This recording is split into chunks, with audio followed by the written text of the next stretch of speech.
Hello friends, నేనైతే ఈరోజు ఓలా షోరూమ్కి వచ్చాను. అయితే ఇందులో థర్డ్ జనరేషన్కి సంబంధించిన బైక్స్ అనేవి అవైలబుల్గా ఉన్నాయి. అయితే ఇది ఓలా S1 ప్రో. ఇందులో ఇదంతా టచ్ స్క్రీన్ వస్తుంది. మనం కీ అనేది ఫిజికల్గా ఉండదన్నమాట. మనం ఏదైనా కానీ టచ్తో ఆపరేట్ చేసుకోవాలి. ప్లస్ ఫోన్తో కనెక్షన్ అనేది ఉంటుందన్నమాట. అయితే ఇది థర్డ్ జనరేషన్. ఇందులో పాస్వర్డ్ ఎంటర్ చేసుకొని మనం స్టార్ట్ చేసుకోవాలి. మనకి నెంబర్ ఆఫ్ కిలోమీటర్స్ తిరిగింది, మన పర్సంటేజ్ ఎంత ఉంది, స్టాండు, బ్లూటూత్ మొత్తం అనేది టచ్ స్క్రీన్ మీదే కనిపిస్తుంది. ముఖ్యంగా నేనైతే థర్డ్ జనరేషన్ S1 X తీసుకుందామని వచ్చాను. ఇందులో మీరు చూసినట్లయితే వీళ్ళు కొత్తగా బ్రేక్ బై వైర్ టెక్నాలజీ అని చెప్పి ఇంట్రడ్యూస్ చేశారు. ఇందులో జెంట్స్ బైక్ లాగా కూడా వస్తున్నాయి అన్నమాట, పెద్ద బైక్స్. నెక్స్ట్ నేనైతే S1 X తీసుకుందామని వచ్చాను. S1 Xలో ముఖ్యంగా ఇప్పుడు 242 కిలోమీటర్స్ వస్తుందన్నమాట. ఇందులో చైన్ టెక్నాలజీ అనేది యూస్ చేశారు.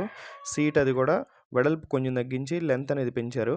ఇప్పుడు చైన్ చూసినట్లయితే అది చైన్ కవర్ ఉంది. నెక్స్ట్ మిడ్ డ్రైవ్ మోటార్ అనమాట. మోటార్ అనేది మధ్యలో పెట్టారు. దీనివల్ల మనకి ఎఫిషియన్సీ అనేది పెరిగిద్దని చెప్పారు. అలాగే ఫిజికల్ కీ అనేది ఇచ్చారన్నమాట.